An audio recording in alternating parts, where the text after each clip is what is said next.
Olá, boa noite a você. Este é o Jornal da Record. Garimpeiros furam bloqueio e trocam tiros com agentes do IBAMA em Terra Yanomami. Justiça brasileira pede endereço fixo de jogador Robinho em ação da justiça italiana. O Jornal da Record já está no ar.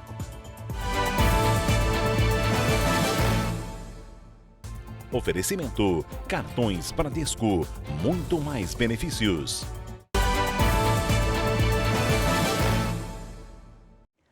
A base do IBAMA na terra indígena Yanomami, em Roraima, foi atacada por garimpeiros armados. O Matheus Escavazini traz os detalhes para a gente ao vivo. Oi, Matheus, boa noite.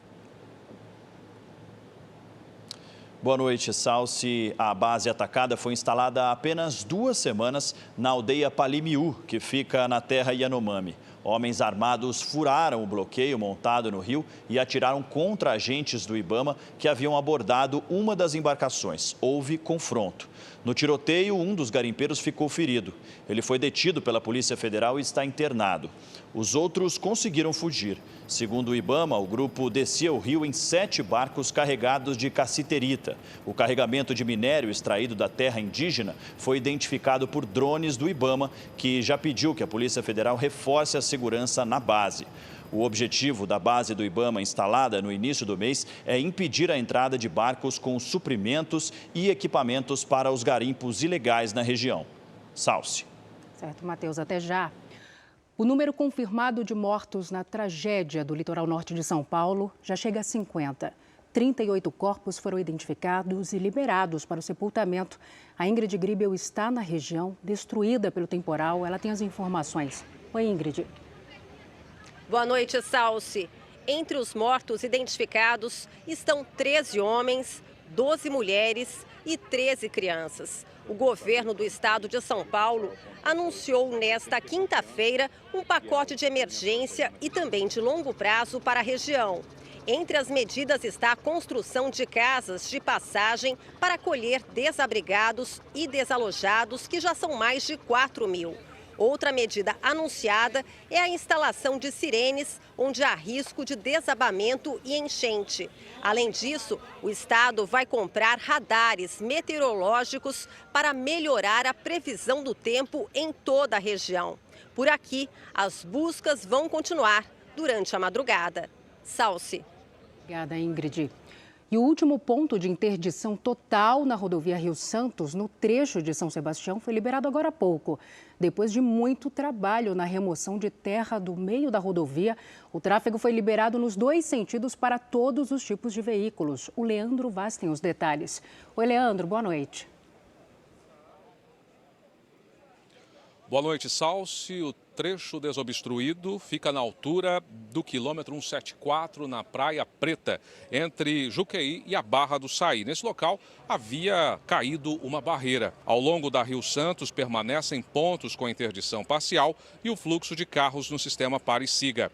Segundo o DR, quase 80% dos veículos que desceram para o litoral norte já retornaram. Uma boa notícia para os moradores da região é que os sistemas de água foram restabelecidos em todos os municípios do litoral norte atendidos pela Sabesp. O Procon vinha recebendo diversas denúncias, inclusive de cobranças de preços abusivos entre alimentos perecíveis e também sobre água mineral. Salsi. Obrigada, Leandro. Há pouco foi encontrado o corpo de um homem que estava desaparecido depois de um deslizamento em Ferraz de Vasconcelos, na região metropolitana de São Paulo. A Carolina Belin está lá e acompanha tudo. Oi, Carol, boa noite.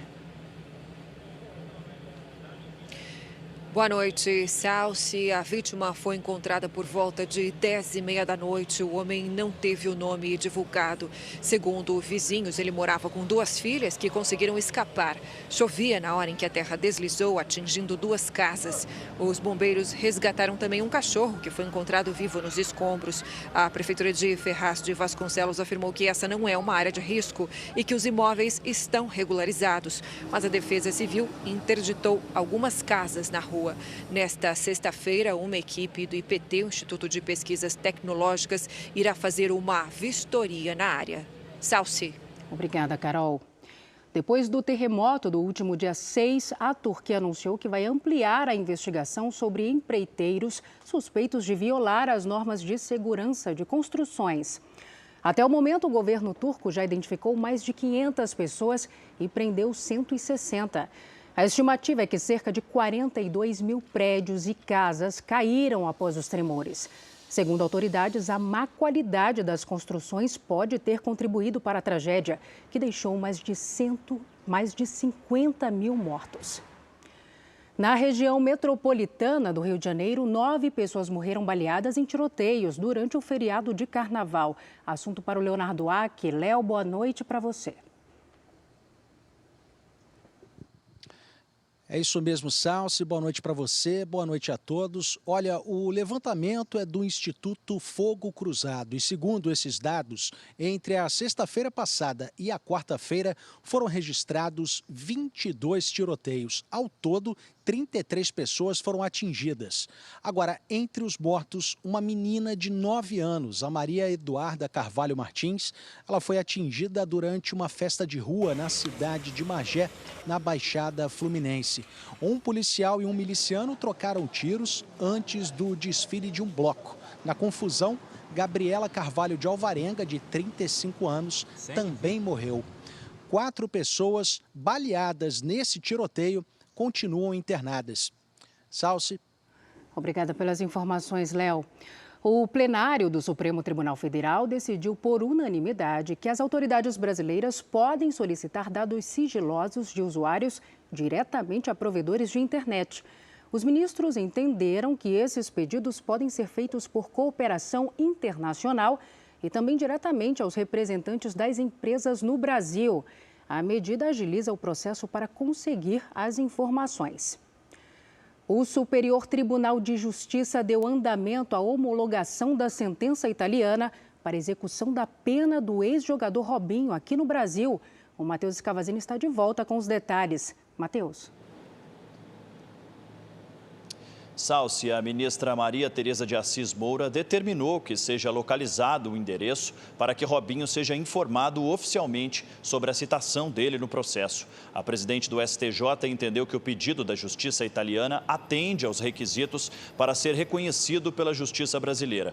O ex-jogador foi condenado a 9 anos de prisão na Itália pelo crime de estupro coletivo cometido contra uma vítima albanesa.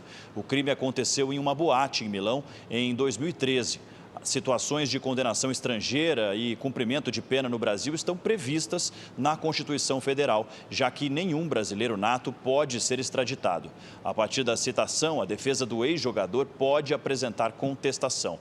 Ainda não há prazo para uma decisão final sobre o caso. Salsi. Obrigada, Matheus. Bom descanso para você. Nos Estados Unidos, o cantor R. Kelly foi condenado a 20 anos de prisão por pornografia infantil. A justiça descobriu que ele produziu 3 vídeos dele mesmo abusando sexualmente de uma menor de idade. O rapper já cumpre pena de 30 anos por tráfico sexual e abusos em outro processo. E o ex-produtor de Hollywood, Harvey Weinstein, foi condenado a 16 anos de prisão por estupro. A pena vai ser somada à sentença de 23 anos por agressão sexual. Weinstein já cumpre essa pena desde 2020. As acusações do processo desta quinta resultaram de uma agressão a uma ex-modelo e atriz em fevereiro de 2013. A China declarou que a epidemia de Covid-19 acabou, mas que ainda registra casos importados da doença. Da Ásia, a correspondente Silvia Kikuchi tem mais informações para a gente. Oi, Silvia, boa tarde para você. Olá, Salsi, muito boa noite a todos. O governo chinês tem falado sobre uma grande vitória do país sobre a doença. Mas as autoridades sanitárias revelaram que desde janeiro foram identificados 7 casos de uma subvariação da Ômicron, altamente transmissível. Na semana passada, a China tinha declarado uma vitória decisiva sobre a Covid, alegando ter a menor taxa de mortes do mundo. Os especialistas de outros países questionam os dados de Pequim. Em janeiro, o último surto de Covid infectou 80% das pessoas em toda a China. Salsi. Obrigada, Silvia. Este foi o Jornal da Record. Outras informações na primeira edição do JR 24 horas, às 7 da manhã. Você fica agora com o Fala Que Eu Te Escuto. Boa noite para você. Cuide-se. Tchau.